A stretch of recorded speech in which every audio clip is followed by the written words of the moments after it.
Bismillah, alhamdulillah, wa salatu wassalamu ala Rasulullah. You're watching and listening to Islam Always. And this is your host, Yusuf Estes, National Muslim Chaplain, retired, not retarded, here with the real Sheikh who's with us today. And this is Salim Morgan from the Squaw Valley here in California. And we're in Modesto. Right? And we have with us a whole bunch of thugs, Muslims, brothers, and here in the, you give a big salam alaikum. Salam alaikum! Wow. Can you imagine all this excitement, enthusiasm, and brilliance in one place? Turn off the lights. We brought our own light with us. MashaAllah. And we're going to be addressing some questions, hopefully with some answers. And we're going to start out. We have some that are coming from the audience now. And in the meantime, we have a few already. So, Sheikh, if you'll read the first one, I'd like to give the answer, inshallah. Okay. First question is, do Muslims have to wear hijab? Do Muslims have to wear hijab? And the answer is no. No. Not all of the Muslims have to wear hijab. Not the boys. Do Muslim women have to wear hijab? Well, now we're getting technical. Okay, actually, no, they don't. Muslim women don't have to wear hijab. Just stay home. Wait a minute. Clarification.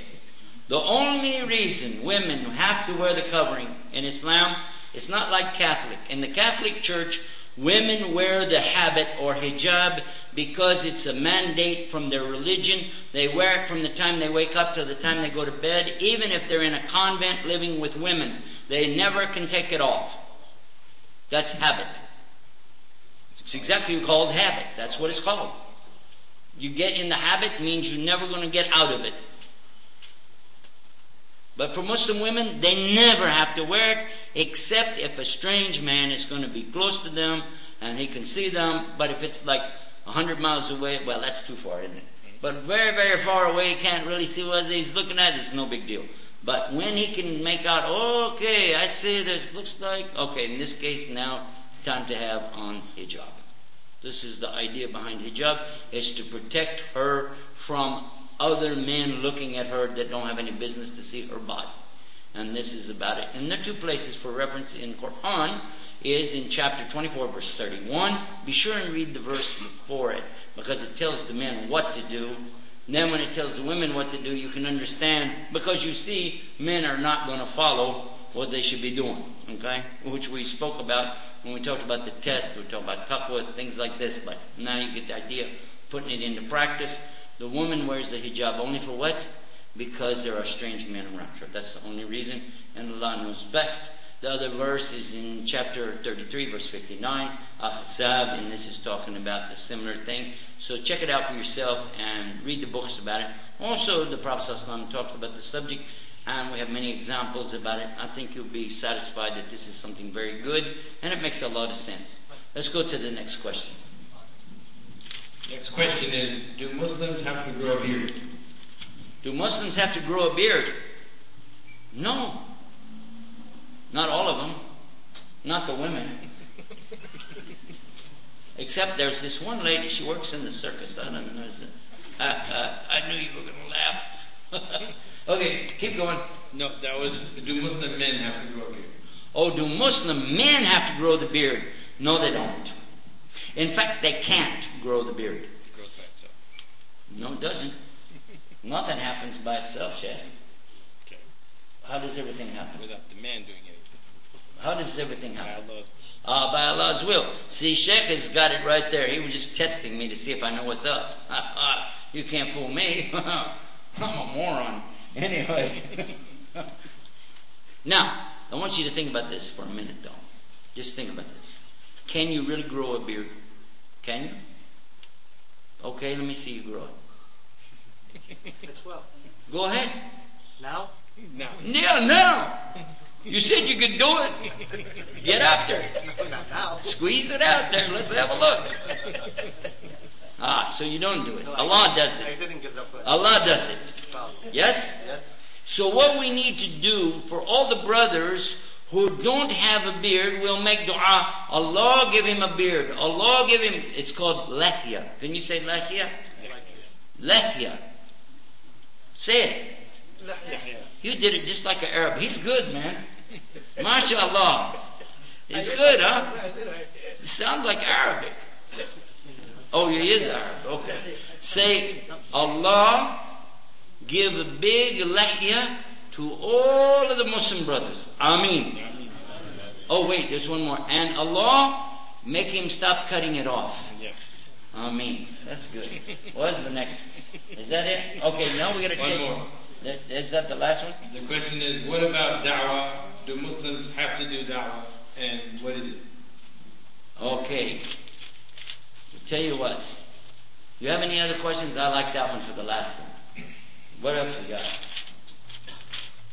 can read them. What is the meaning of this verse? Kill the mushrikeen wherever you find them. Who are the mushrikeen in our time? Okay, there's no meaning of the verse because there's no verse like this. Next question. There is no verse like this. Who said this? You have a verse like this? What kind of Quran you got? It says mushrikeen? No. Oh, you're reading from another place. I know what you're reading now. Okay. What does this mean? Yeah. Okay. Do you know when this is revealed? Do you know when the verse came? Huh?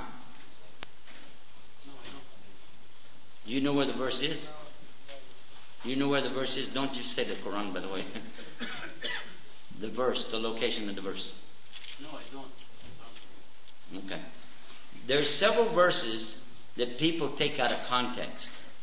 And they change it and they say, why does the Quran say kill all the Jews and Christians wherever you find them? Have you heard about this? Yeah. And usually when they come with that, they're twisting the verses to make it say something it didn't say. Because we don't have any order in the Quran to kill Jews and Christians. Does it say that? What we have is a verse, not just one, there's a couple verses about the subject, but it's clear what it's talking about, and the word it's being used is qital. And qital is a broad word.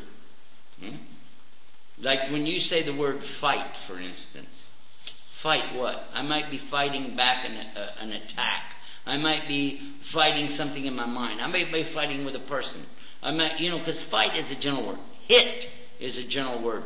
Like hit the point, or hit something, or hit you with an idea. So these are general terms. So you have to know specifically what did it mean. The word qital, which is used in those verses, actually is dealing with something called combat. In English, combat. And what it starts out in the first time the first reference comes is in response to some questions that were being asked to Muhammad sallallahu alaihi wasallam. They asked, who asked him was his companions.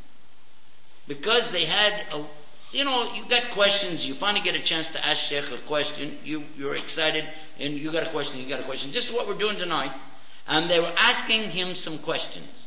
First question they asked about, what about the new moons? Can you tell us, does this mean anything to us in our religion, or is it nothing? Because some people used to worship the moon.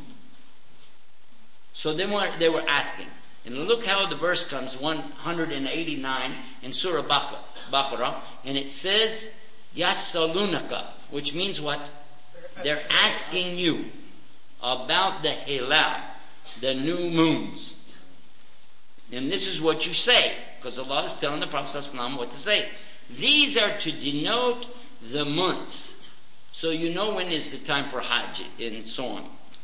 Because this is exactly how we know when we begin Hajj.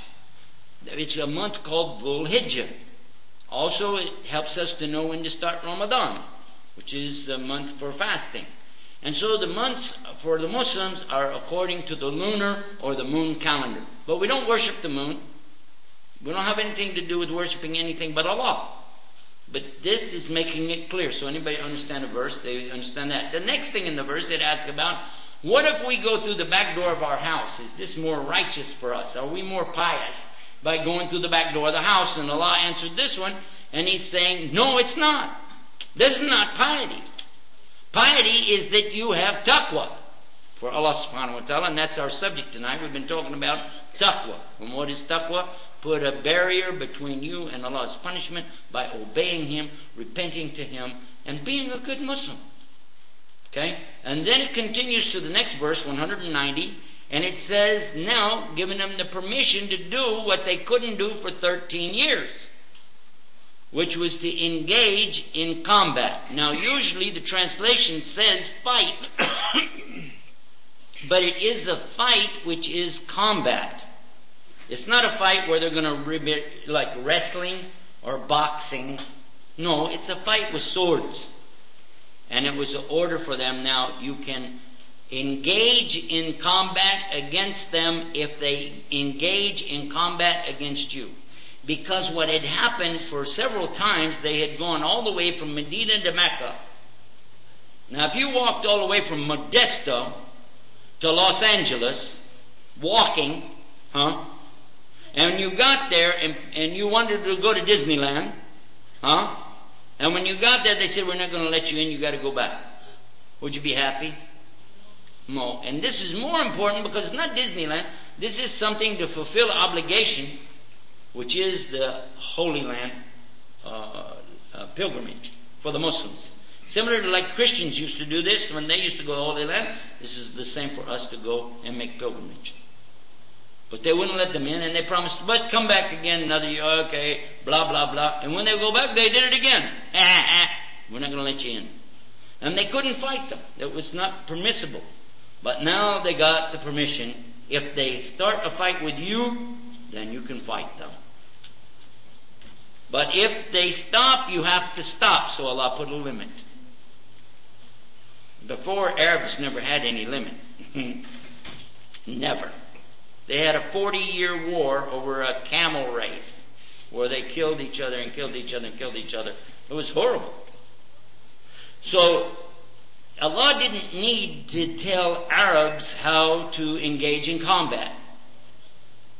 Arabs are born knowing how to fight. In fact, I think some are born with a rock in their hand. I don't know. Anyway. But this was a big test. We were talking about tests. A big test for the Muslims was not to fight for 13 years while they watched their own relatives, who were called mushrikeen, pagans, idolaters, those who set up partners with Allah in worship, those bad people who had driven them out of their homes, stolen their property, abused them, cursed them, even raped their women, even beat them up, even killed them. They did all of these things to the Muslims. Muslims couldn't fight back. They wanted to, but the Prophet ﷺ would not let them, because we don't have any orders from Allah to do it. So now comes the verse. Where? In Medina. To do what? Combat them if they combat you. But if they stop, you have to stop. Allah does not like the transgressors. And you become a transgressor when somebody is not wanting to fight, but you want to fight. So clearly, this was spelling out something important. Then it continues. Next verse, 191. It says, and now the word qital is in the imperative form of the verb to order you to kill them in combat. I'm putting in combat in parentheses because it belongs there. Kill them in combat, because obviously they're killing you in combat, where they're killing you, and turn them out from where they turned you out. This could only be in reference to what? To the people of Mecca, who were mushrikeen, who had killed them, murdered them, slaughtered them, driven them out, put sanctions against them, tried to starve them to death for 2 years in the desert. Go back to your land. You can claim what's belonging to you now. You can go back, you can go and do your Hajj, you can do Umrah, and this is permission from Allah. But again, the warning comes from Allah. But if they stop, you have to stop. Then Allah continues, and He's going to keep reading the verses, and you see how Allah continues and says, and don't do this combat anywhere around the holy place, the sanctuary, around the Kaaba or the Haram.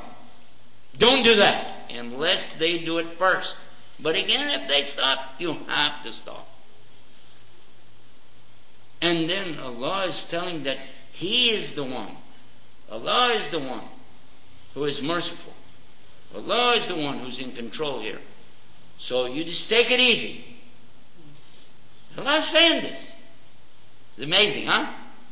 Now go to chapter 9, Surah At-Tawbah, and I think it's like verse maybe 30, read 34, 35, and 36, and you'll see the context is the same. It starts again talking about Hajj, talking about when Muslims go for the Hajj, and then again talking about qital in combat. So it's essentially the same thing. Translators have used the word jihad because they're translating from the students of Ibn Taymiyyah. Ibn Taymiyyah was one of the greatest of the scholars of his time, and also he was well known for being involved in jihad and fighting a lot against the mushrikeen who came from the Mongols. Yes? How am I doing? Pretty close? Yeah. Okay. So, when his students gave the meaning to the verses, they started the same way the Sheikh did, talking about jihad, but the word jihad is not in the verses. It's not in the verses. You know Arabic, you know it's not there. But the meaning is there, and that's why we talk about jihad in general when we talk about these verses. But I want to be sure you know the difference between what is jihad and what is qital. Qital in these verses is combat. Jihad is a wider version, a wider meaning than just this. Because we experience different kinds of jihad. There are many types of jihad. So I want to be sure you have this in mind. Now, I'm going to give an ad. I have to put in a commercial break. It's coming up right here. Go to islamalways.com and you can find many subjects. But if you want to research something, we got a brand new website. You want to get excited? You can go to our newest website. We just finished things today by moving it to a new server. Checked it out again today. I love it. Go there. It's called Search for Islam. Huh? Search for Islam. Sounds like the name of a Muslim soap opera, right? Huh? Searchforislam.com. Go there and type in the word that you want to know. Maybe you want to know about apostasy. What happens to somebody if they leave Islam and maybe they like to be a Christian? Huh? What happens to them? Go there and see. What is it? They're going to kill them? Is it punishment? Or we bake a cake and have a party for them, or what? It's there. You get the answers. Go to Search for Islam. Type in the word you're looking for. Want to know about the Bible? About Trinity? About Jesus? About Muhammad sallallahu alaihi wasallam? Peace be upon them. Go and type in the word that you need. It's Search for Islam. And I hope you enjoy it. You can get all your questions answered there. Inshallah, you don't have to write to me anymore at askislam@aol.com and wait for a month for me to find time to check it. You can go get your answer immediately. We have thousands and thousands and thousands of answers in English we already put up there for you. Just type in the word you want and go get your instant fatwa. Inshallah. And it's free. And it's worth it. Here we go. Next question. Why not? I want to comment real quick on the last question too. That was a comprehensive answer, but sometimes maybe you need a short answer. And the issue is that non-Muslims take this out of context by itself, kill the mushrikeen wherever you find them, and say this is a command from Allah.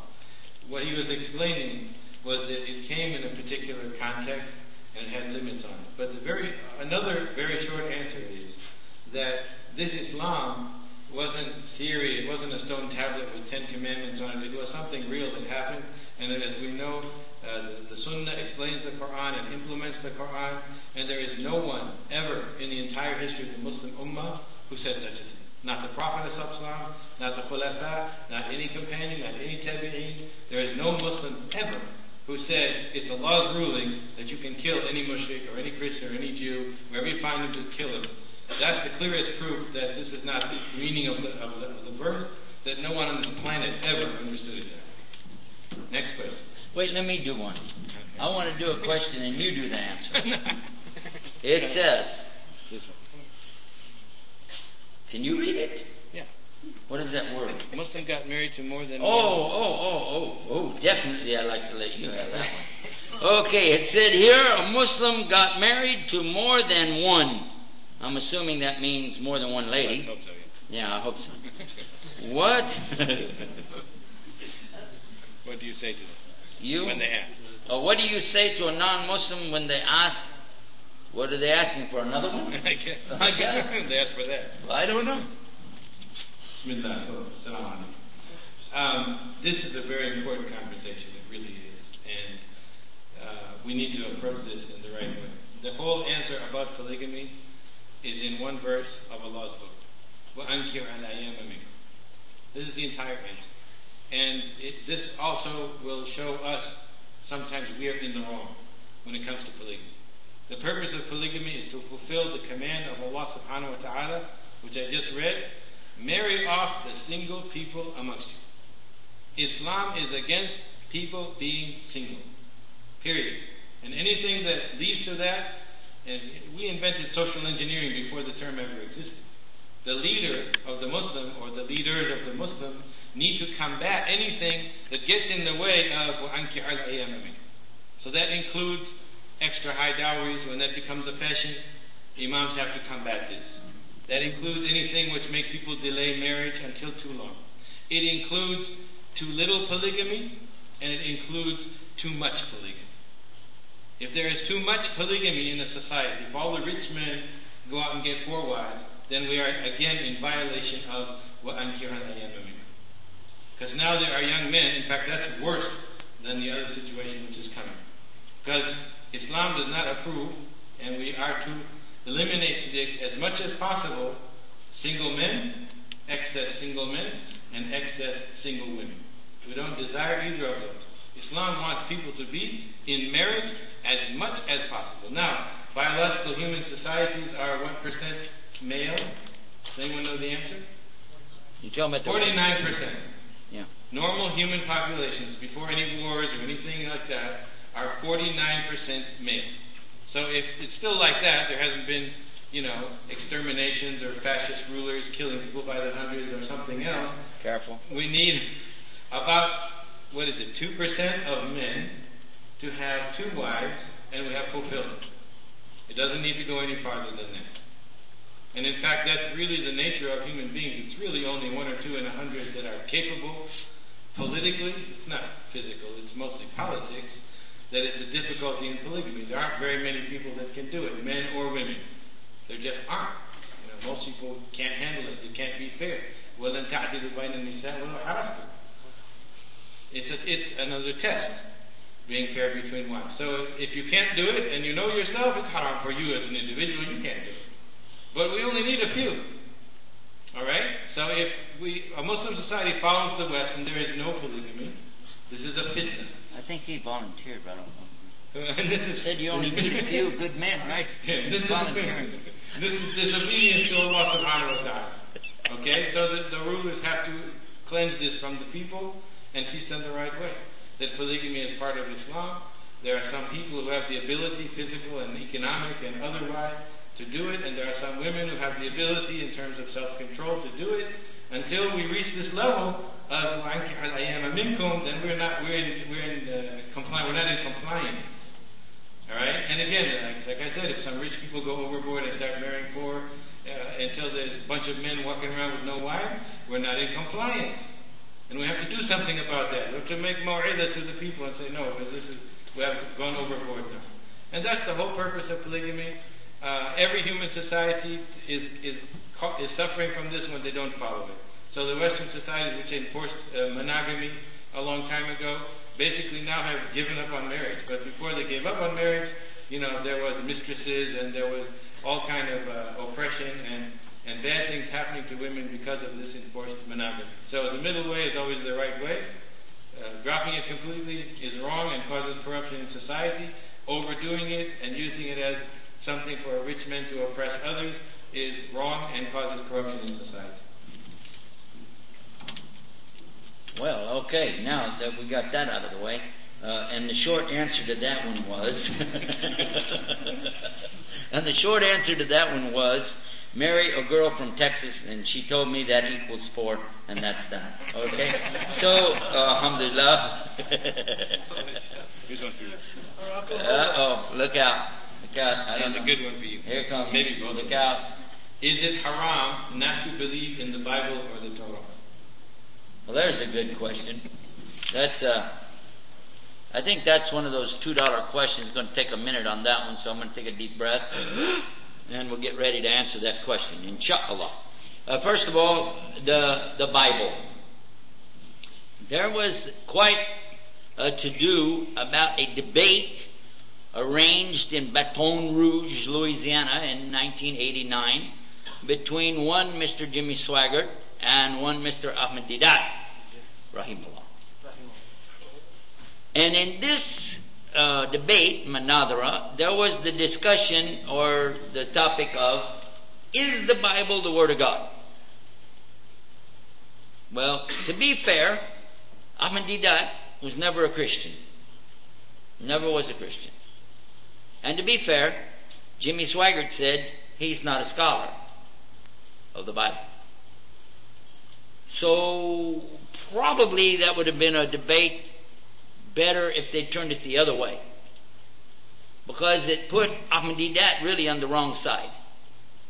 Ahmed Didat should be saying, yes, we as Muslims have to believe in what was revealed to prophets before Muhammad sallallahu alaihi wasallam.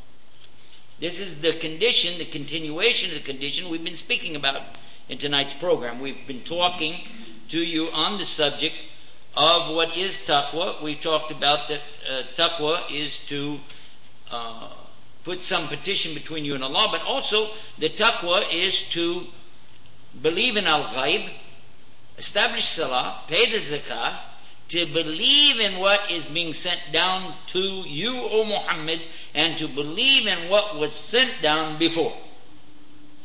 Do we believe in what was sent down to Moses? Yes or no? Yes. Emphatically and positively, absolutely, no. Yes. Absolutely. Do we believe in what was sent down to David? Dawood? No. Yes. Be sure to be real loud. I have a microphone and you don't. And do we believe in what was sent down to Solomon? Yes. You can do better than that. Yes? Yes. Very good. You got these guys trained now. That always happens on my last night. I get them really working good and then I got to move to the next place. Anyhow. Do we believe in what was sent to Jesus? Yes. Peace be upon him. Yes. And do we believe what came to Muhammad sallallahu alaihi wasallam? Yes. No problem. There's not much of a question there. Now, if you ask me, do I believe in the English translation of Quran by Thomas Cleary? No. Or if I believe in the English translation is from, what's the name? Yusuf Ali. Do I believe this is from Allah? No. Or Marmaduke Pickthall? No. In fact, any English book, it says Quran on it. Do I believe it came from Allah? No. Do you? No. You can still be loud, by the way. It's translation of the meaning. Translation, but it's not the deal, is it? It could have mistakes, right? Mm-hmm. Yep. In fact, it will have to have mistakes. Yes. Because Allah said in the Quran, if you're in doubt about it, bring a book like it. And nobody can do that. Not even in Arabic. Well, I didn't even get off English yet. So, what about Spanish? What? Same problem? French, Italian, Zulu. So far. Not even Urdu. Not even Urdu. Not even Arabic, actually. Even if somebody brings a book and said this is like Quran, it's not like Quran. There's no other book like the Quran. Is that right? No. So in the same way, if you brought to me an English book and said, this is the Bible, I'm going to look at you the same way if you brought me the English book and said, it's the Quran. I'm going to say to you, no. We don't believe that. If you have the original, which came with Musa alayhi salam, he wrote it down. Do you know he wrote it? Bring me his handwriting. I'm ready to believe it. I'm ready. Dawood alayhi salam, he recited beautiful poetry in his language of Hebrew. Bring it, the original. And they don't know which ones are which. I have the Bible. I know it says right in, they don't know which came from. They said some could come maybe from David, some maybe from Suleiman, and some even said maybe it could be older, like Abraham's time, or something newer from other people. They're not really sure. It's what it says in the Bible. The one I have at home, it says that. Okay. So I will say that's very nice, but I'm not saying this is from Allah. Especially it's in English. Make sense? Right. We believe in what was sent down, yes. We believe in what is there which is preserved, yes. But what we really believe in, no doubt in, is what is with Allah subhanahu wa ta'ala. And this is something fi lawhim mahfuz, which is the book of Allah. And Quran came from the book of Allah. Got it? And by the way, Quran doesn't mean book. Quran means recitation. But the word Bible in Arabic is kitab, and we believe that the kitab came from Allah. But listen to this. The word Bible means book, exactly, Koine Greek, book. And the word Bible is not in the Bible, nowhere. The Bible is not in Bible, but the word kitab or Bible is many times in the Quran. Yes. So I guess we believe in it even more than whoever wrote the Bible. Allah Alam. Let's go to the next one. What type of knowledge must one possess to give dawah? We're back to the dawah thing. Let's skip that. I'm going to come. That's what we're going to end with. Let's go to the next one. Is staying out too late a sin in Islam, even if no haram is taking place? Is staying out too late. Anytime you do anything that's too much, it's not good in Islam. Yeah, you said too much. If you said eating too much is haram, baby. You didn't know that? If you eat too much, haram. Don't look at me. I know. I'm working on that. How am I going to do that? I go to you guys and you're always saying, eat. What can I do? Haram, brother. But it's wrong. Anything that's in excess in Islam can be haram. I didn't say it all. I said could be haram. Why? Because everything in Islam is balance. Balance. You can go out, yes, and you can stay home. But you don't stay home all the time and you don't go out all the time. So if you said it's too much, then it's haram. Or it's working on haram. So don't do it. Got it? Oh, and by the way, remember what Sheikh said himself. Even when we're talking about marriage, it's to get balance. It's to get balance. Otherwise it's too much. If it's too much, bad news. At least maybe it's makruh. Allahu Alam. Good question. Thank you. Next, 17-year-old boy thinks that it is too early to pray 5 times a day. That's 3 years too late. And he will be a good Muslim when he gets old. What do you want to say to such a Muslim boy? Is such a Muslim boy here tonight? Is such a Muslim boy brave enough to stand up in front of me and say that tonight? I think that answered that question.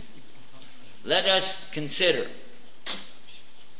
Do you want to be a Muslim? Because if you didn't want to be a Muslim, this is one subject.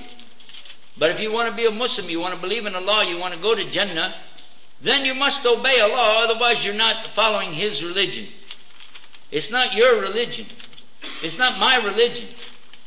It belongs to Allah. This is Allah's religion, and He doesn't even allow Muhammad sallallahu alaihi wasallam to make up something in the religion. Clearly, you could read Surah number 66 At-Tahrim and read what Allah said to the Prophet sallallahu alaihi wasallam about even making something haram like honey and it's not haram? And even when the Prophet ﷺ turned away from somebody who asked him a question, a blind man, Surah Abasa, Allah doesn't let anybody make up the religion. He tells you what's the religion and you don't want to do it, it means you don't follow His religion. But if you do it, then you're doing what Allah wants you to do. Then you are doing aslama, and you're becoming a mu'aslam, and this means you're doing Islam, because it's all from the same. Surrender, submission, obedience to Allah. Do you obey Allah, or do you obey nafsi? Huh? You obey your nafs, your ego, your desires, because if you obey your desires, we will call you Abdul Nafs, because you're a slave to your desire, and you'll never be successful. Do what you want, because you can't be a Muslim and you don't obey Allah. And Allah ordered believers to iqam as-salah, establish salah. Yes? Can somebody be a Muslim? He said, I don't want to make salah. Okay. You have to establish salah. When? As soon as you're old enough to understand what is salah, you know the value of this, you can figure things out, it's time to start praying. The Prophet ﷺ said, let them start praying when they're 7. Huh? And he used the word darba, when they become 10. Put the pressure on them. Huh? Well, in America you can't say darba exactly translation because people get the wrong idea. But it means put the pressure on them and get them in place. Huh? Right. Yeah. Set forth an example for them. How about that? Yeah, you could say that. Set forth an example for them. Darba. I'm taking this from Surah Ibrahim. Alam tara kayfa daraba Allahu matla. Huh? Did you know how Allah set forth a parable for them? So, set forth a parable for them. Get them praying. At how old? 10. Now, there's exceptions. There's something in Islam, ruqsa, which is like concession for exceptions to the rule. Like, for instance, do you know that if you don't have any food to eat at all, you're going to die? You can eat pork, right? You have to stay alive. Right? So if the boy is 17 years old, but he's really not there, you know what I'm saying? Maybe he's a little slow. Maybe doesn't know what end is up. Needs a little bit of help getting dressed in the morning. You know what I'm saying? Yeah. Doesn't know a difference between boys and girls, things like that. Okay, in this case, he doesn't have to pray yet. Okay? Then we'll put a sign on the back of him, retarded. Okay? And that people understand why he doesn't do salah. So if the boy would like to come up here, we'll put that sign on you now. Hello? No? I thought so. Okay, let's move on. Next question. Is it okay to buy a house from a bank or rent if the person has a large family and have a hard time finding rent? Oh, I think they meant. Okay, that's easy. Is it haram or halal to buy a house from a bank? If you want to buy a house from a bank, it's perfectly okay. Pay cash. Pay cash.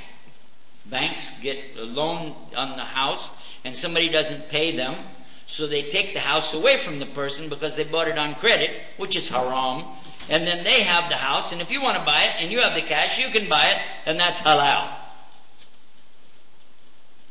Do you understand that? Yeah. Is there any question mark on that? Haram is the stupid one who bought it on credit and couldn't pay for it. Now the bank wants to sell it because they took it away from him. Banks don't sell houses unless they take it away from some fool who bought it on credit and thought he could get away with it, and he lost because Allah doesn't like that. And now if you got the cash, you can go buy it. Now about renting a house, it's perfectly legal, you can do that. But for the Muslim who thinks that Muslims have to own land in America to get control over here so that we can be the next Khalifa, then you need a mental enema. Okay? Okay. What exactly is hijab and what exactly needs to be covered? Go ahead, you're doing a wonderful job. Actually, hijab, which is referred to in the Quran, Allahu A'lam, was not even an article of clothing. It was a curtain. But people began to use the word in a generic way to denote the clothing that became required for women to wear. Actually, the Quran doesn't refer to that at all. It refers to the body garment, which is called jilbab, and it refers to the head garment, which is called khimar. Alright?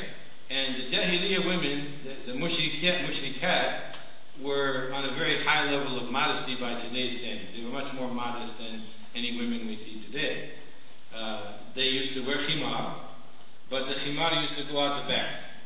Okay, it was just like the way probably Western women would wear a scarf today. It's on top of their head, has tails, but the tails are behind. So it's not covering the front of the neck or the front of the chest or anything like that. And the dress had a neckline. Probably they varied, Allahu Alam, but it was called jay. So Allah subhanahu wa ta'ala did not make very much change to the dress of Arab women because it was very close to the Islamic standard already. Alright? And He didn't tell Muslim women how to, go and wear jilbab. They were already wearing jilbab. It wasn't something new, that was just the dress of those people at that time. That's why the best of our scholars today, such as Ibn Uthaymeen and others, have said that Islamic dress is not a particular garment, it is what is covered and how it is covered, and that's it.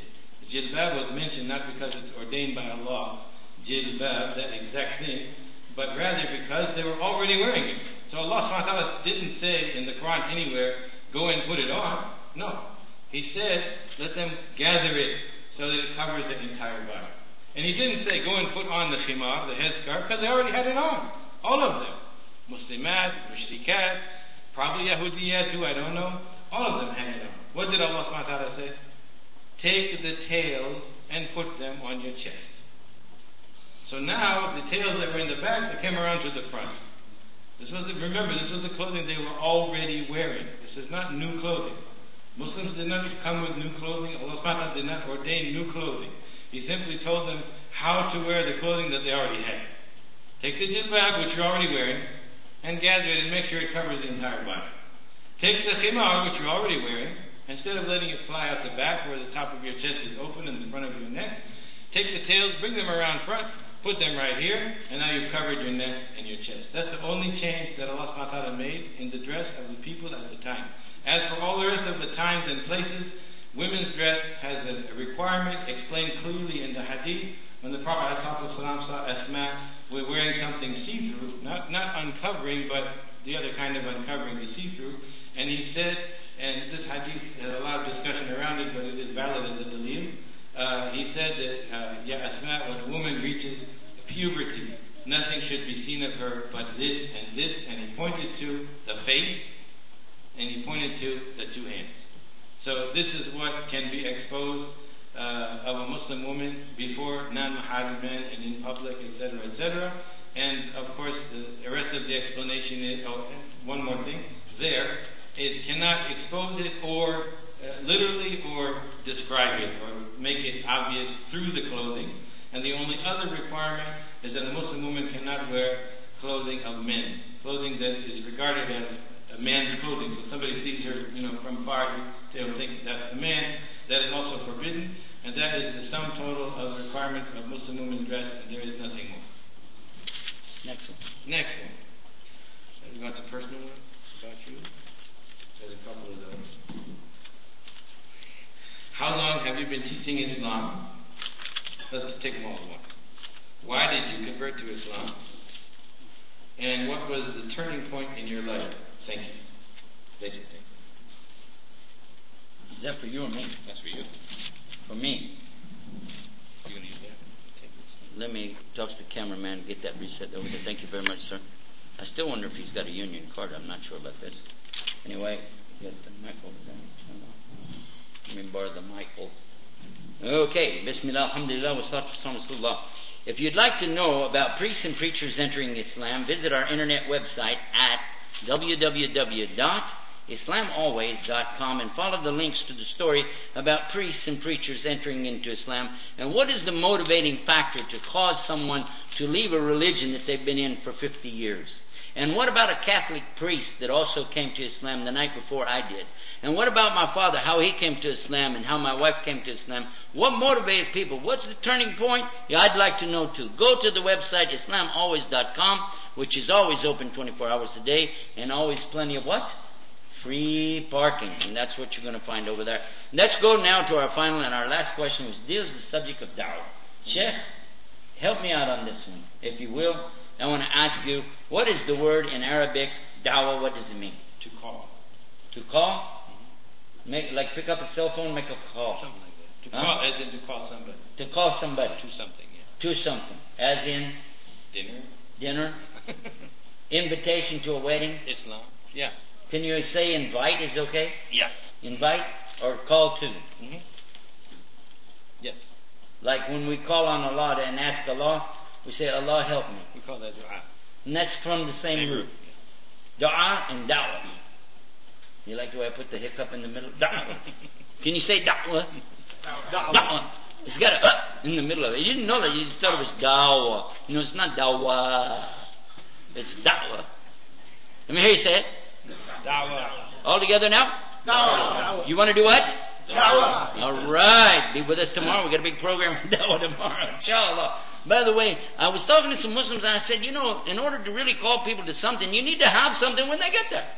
Can you imagine you tell somebody, hey, come to 123 Main Street. Okay? Meet you tomorrow at 5 o'clock, 123 Main Streik.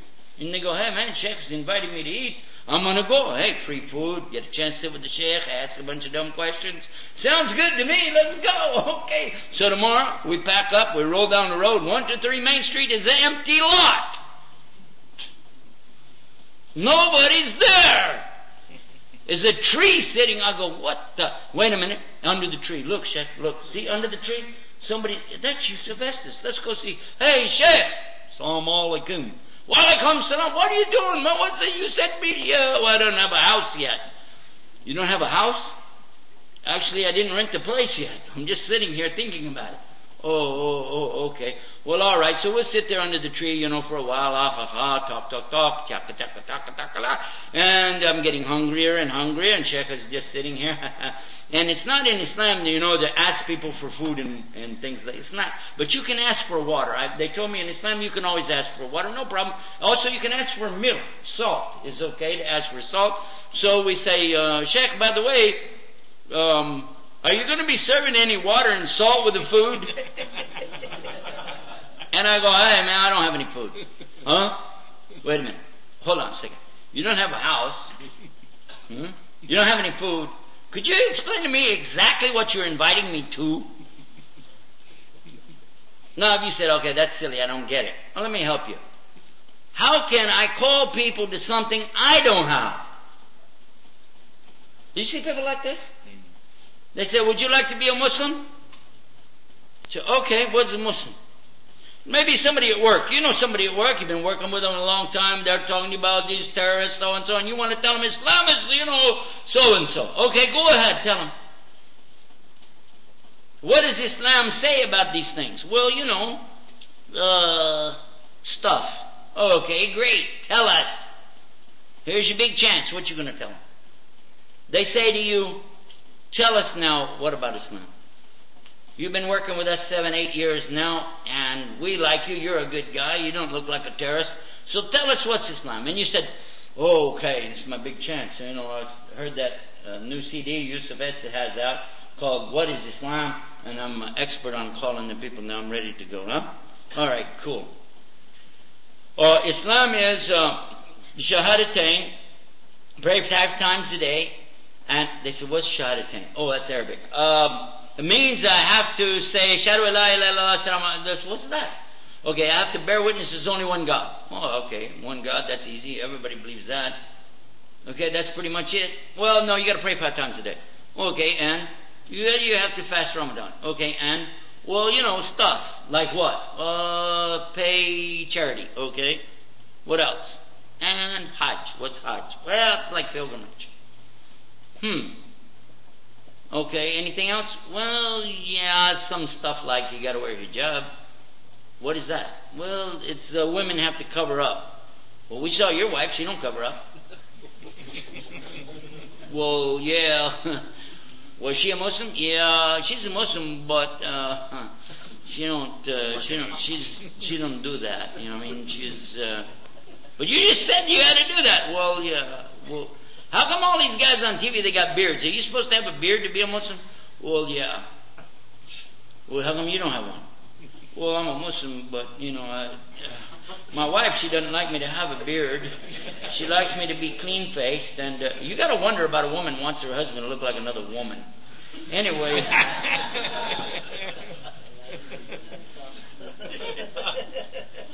I told you. Didn't I tell you? After I got done with the program, you see why they don't invite me back. I told you. The women are sitting over there right now going, all right, that's it. Don't bring this guy back. If he says anything about 4 wives, that's it. He's history. All right. Now, they said, now let's go over this again. You said to bear witness there's no God to worship except God and Muhammad's his messenger. Yes, that's right, yes. And then you do the salah. And that's salad? No, salat. It means you have to, you pray 5 times a day. 5 times all at once? No, it's throughout the day. Like we have one in the morning, one right at noon, one in the afternoon, well, wait a minute. You've been here 7 years. We never saw you do it. Well, I'm a Muslim, but I don't do salah. What else? Well, there's Jummah. What's a Jummah? Well, that means on Friday you go and you worship, and our Sunday, like you have Sunday for church, well, we have Friday. Well, you've been working here all these years and you never took Friday off. Well, yeah, I'm a Muslim, but I don't do Jummah. What's the next one? Zakat. What is that? Well, you have to pay charity. You have to pay charity. Do you pay it? Well, it's real hard to figure out. It's 2.5%, and I don't know if it's exactly how much. I have to pay a lot of income tax. I didn't have any, so I don't know. What else? Well, we have Ramadan. We have fasting. When is Ramadan? Well, this is a month out of the year. When is it? Well, actually, it's right now. Really? What's fasting? You don't eat or drink during the daylight hours. Well, what's that Dr. Pepper in your hand?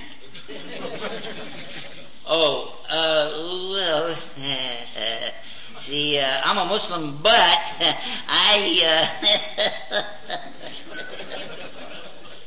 What's the next one? Well, the last one. Hajj. What is that? Well, it's pilgrimage. Pilgrimage to where? Oh, once in a life, a person has to go to Mecca, and when Allah make the way for them, and they go and they do these rituals and so, it's a few days, and then they come back, and that's it. Really? And so did you do it? Well, I'm a Muslim, but it costs a lot of money, and you have to take off time from work, and well, you took off a whole month. Just last summer, took the kids down to Disneyland, and you made towel around Mickey Mouse. Well, I'm a Muslim, but... Oh, we got it! You're a Muslim butt.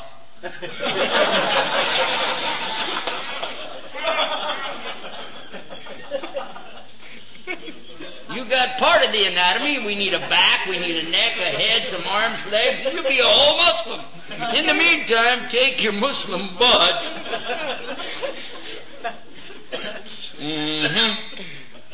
And just mosey on down the road, boy. Well, you've been listening to Islam always, and we always hope that Allah will always make us a whole, complete Muslim, and not just a Muslim butt. I thank Allah for the opportunity to be with all of you, and I thank all of you for your patience, and appreciate the chance to share with you. I hope I didn't hurt anybody's feelings. And if I did, may Allah guide all of us to do better next time. And until then, wassalamu alaikum wa rahmatullahi wa barakatuh.